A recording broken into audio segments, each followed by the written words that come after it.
This is also the period where the Roman Church universally begins to mandate celibacy for all the clergy, even though they had already waffled on Trullo's allowing for married clergy. This was the period when they began to enforce it.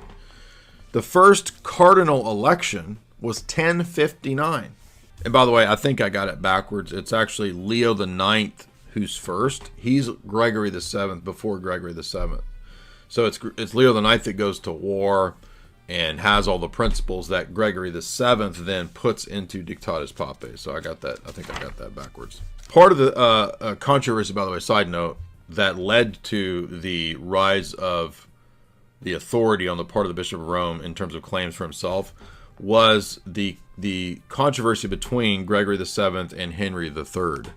And if I recall, this is the I'm going from memory, but I think he imprisoned the Pope. And then in response, the Pope got out and then made him like stand outside in the snow to repent or whatever. And so this is what led the Pope to say, aha, see, I have to be above the Pope, all the world rulers, or they will imprison me.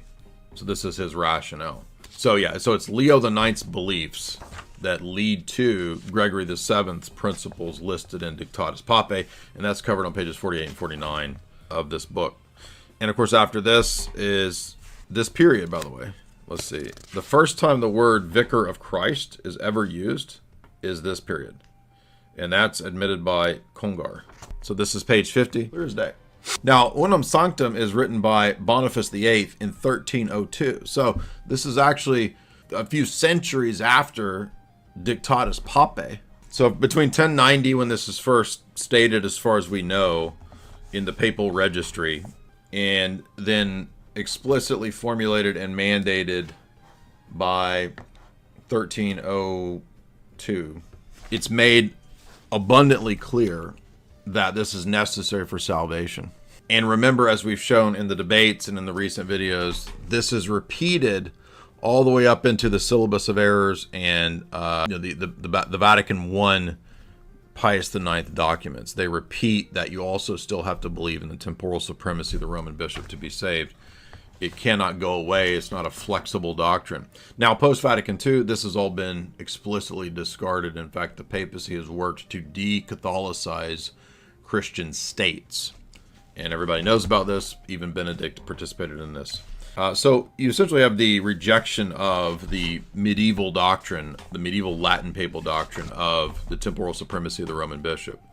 But what also happens during this period of the Gregorian reforms that most people are not aware of unless you've read this history is that you have 164 years of Germanic control of the papacy, including 21 of 25 popes during this century, or 2 centuries almost, appointed by the German crown. Now, in terms of religious liberty, we already listed in multiple live streams all the condemnations of religious liberty, and yet it is the most important thing, one of the most important things throughout Vatican II. In fact, there's an entire document on how crucial religious liberty is, even though it was condemned, and even though, if you go back to the Fourth Lateran Council, anyone who would not exterminate heretics was excommunicated. So kings at the Fourth Lateran Council who will not exterminate heretics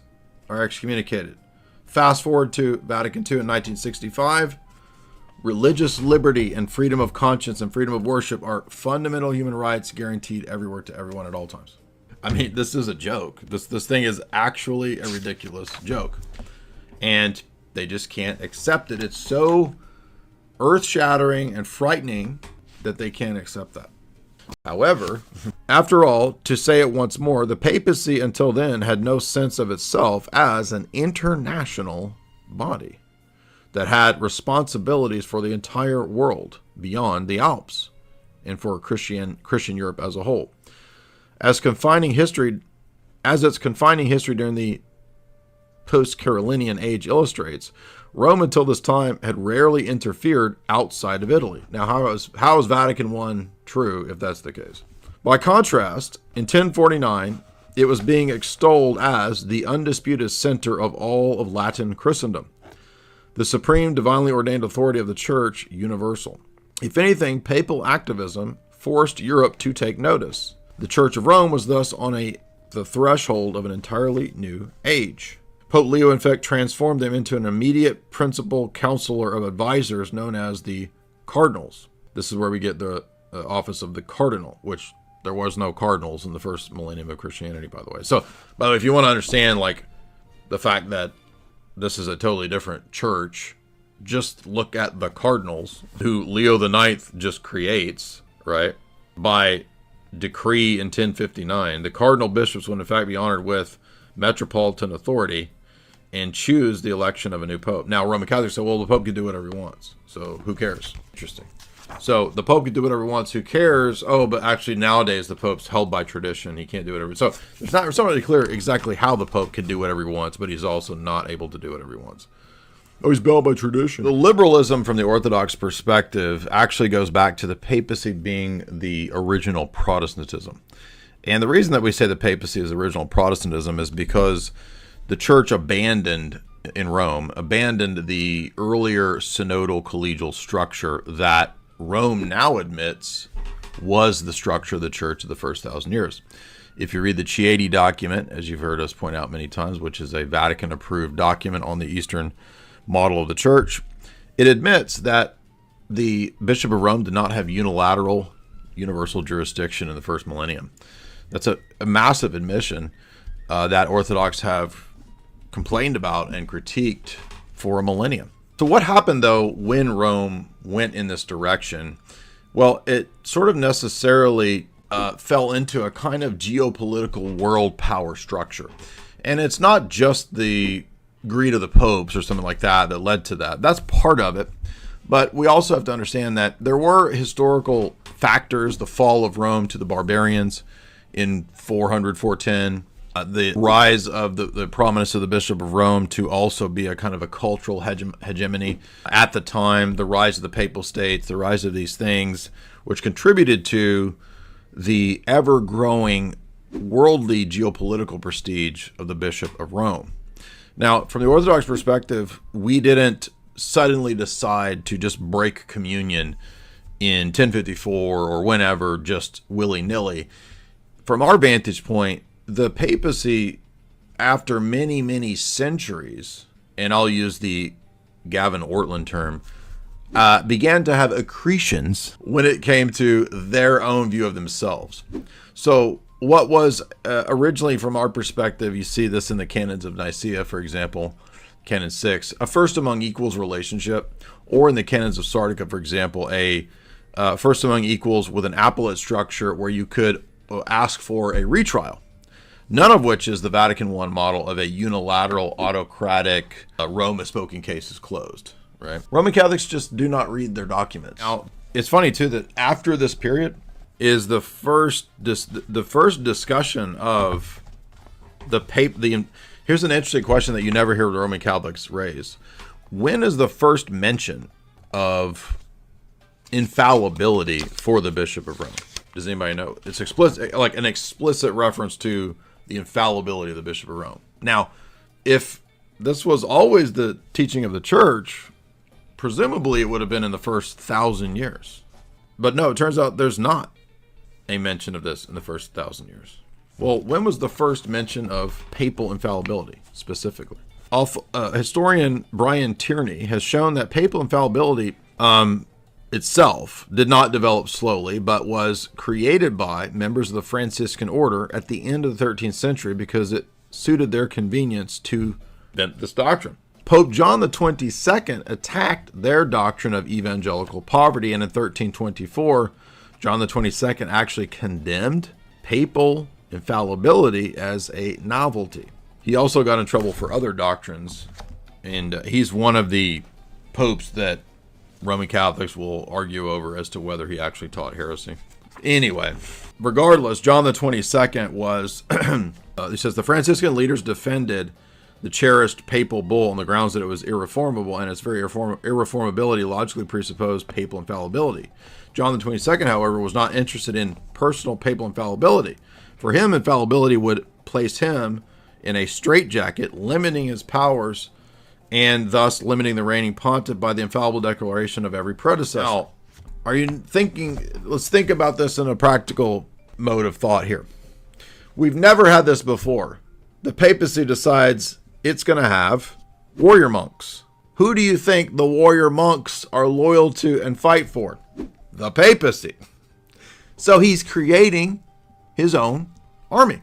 All of these new weird monastic orders pop up precisely in this Gregorian and post-Gregorian period. This is page 59 of the amazing magisterial Papadakis Meyendorff history text. And what propped this up, according to pages 52 and 53, was the prevalence of the forgeries, which George just wrote a 2-volume book about. Volume 2 is about the forgeries. You can get that at Uncut Mountain. Now, where did the Leo IX garner the idea, the belief, that he could go into war with warrior monks and monastics? Oh, Dictatus Papae. Did you know that? No. The place that he cited was actually, according to pages 48 and 49, Dictatus Papae. Now remember, I know Roman Catholics are ignorant of this. They have no idea what ancient canons taught. But in the ancient canons, even in Chalcedon, etc., you can't be a monk and go into war. You can't be a priest and fight. It doesn't mean that the state can't defend the church, but the church doesn't take up the role of the state, you goobers. Christian rulers, there would be no need for this. And on page 38 and 39, they point out that the papacy originally rejected this idea of the Eastern canonical approach so that it could have standing armies and go to war. Now, let me make sure I didn't get this wrong. Let me state this right. From the outset, Leo IX was determined to make the papacy an instrument of spiritual and moral rejuvenation in Rome and throughout Europe.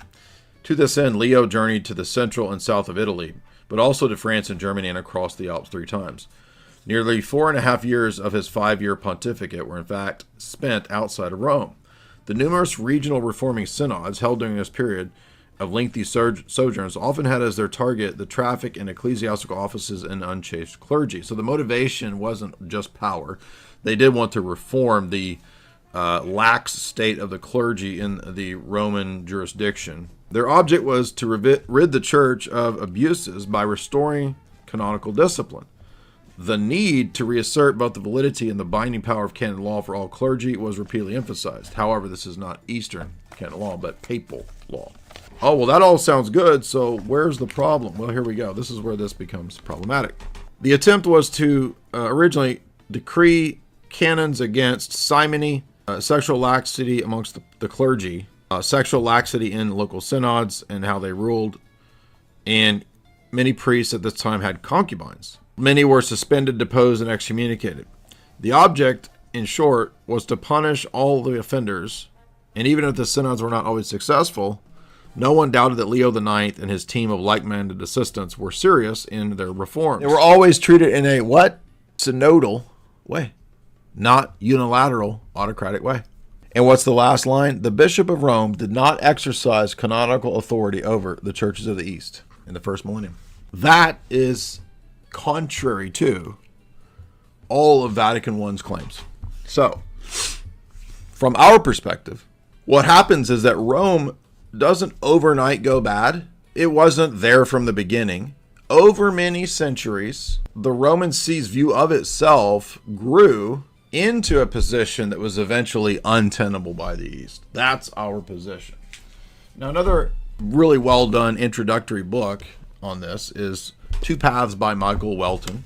But if you go to the chapter that most concerns us today, and this is chapter 5, you'll note that Michael Welton's chapter 5 is about the Gregorian Revolution.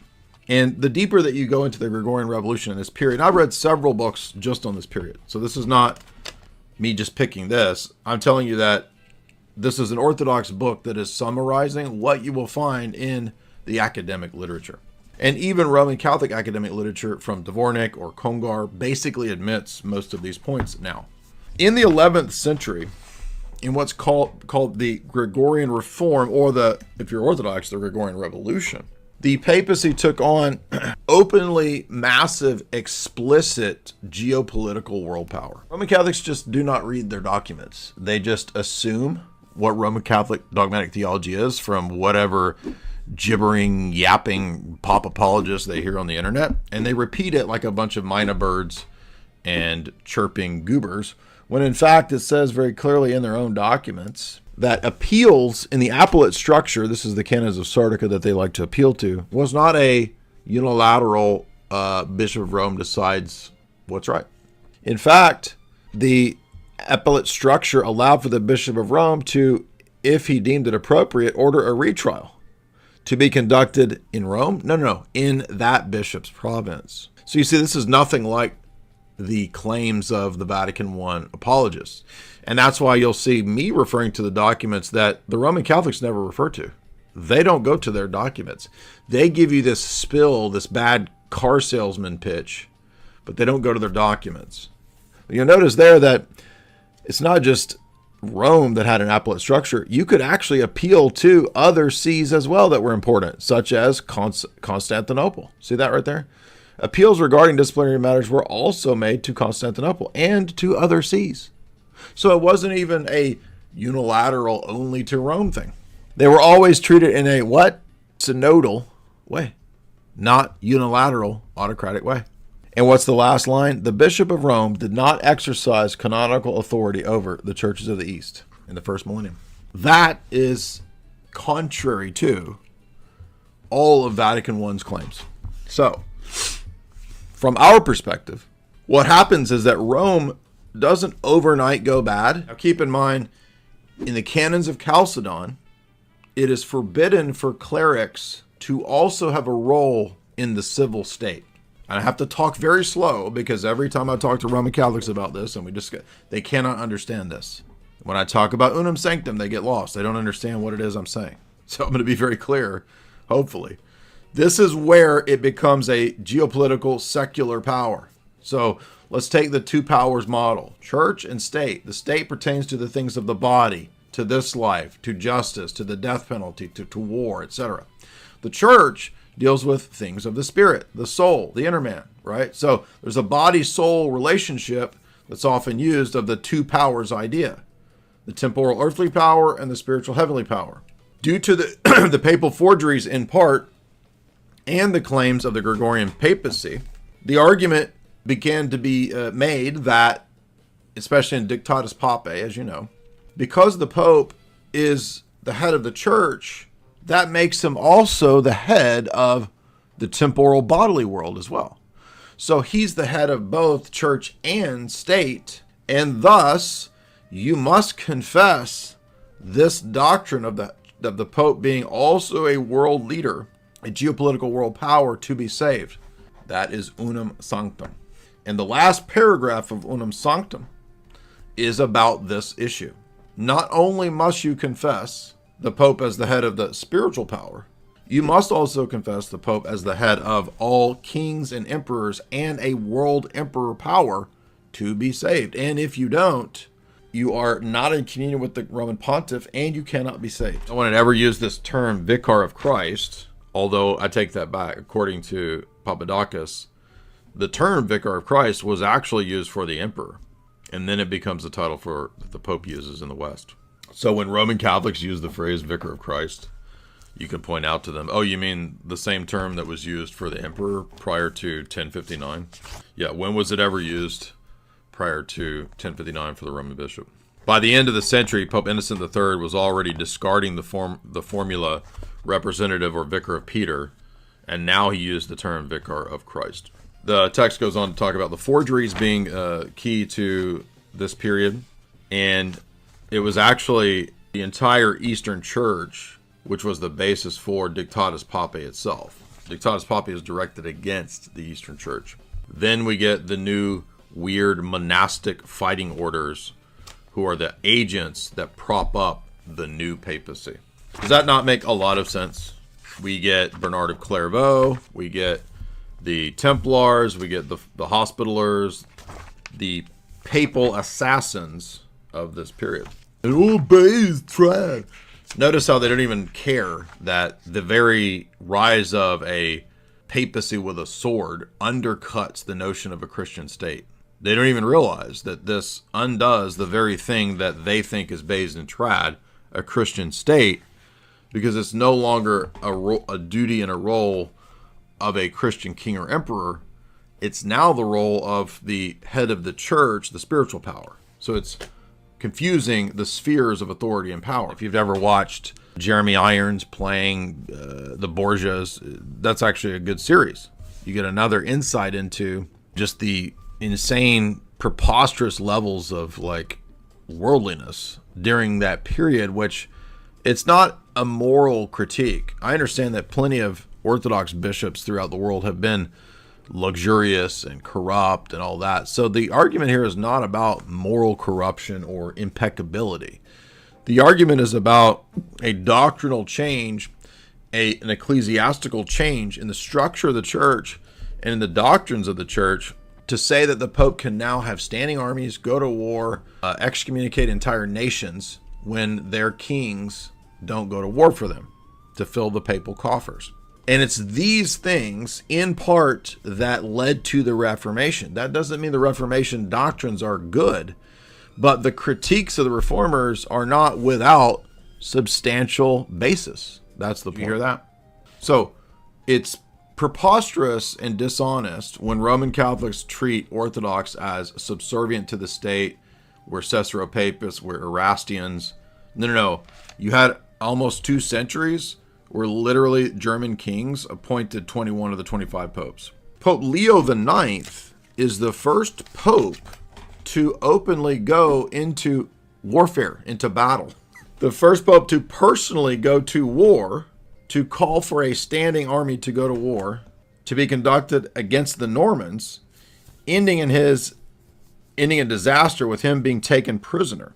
The spectacle of priests, bishops, monks, all bearing arms and swords, shedding blood, came as a shock to the Byzantines, because the Byzantines understood that that's not the role of the church. That's the role of the state. The Christian state has that significance, and that's the two-headed eagle.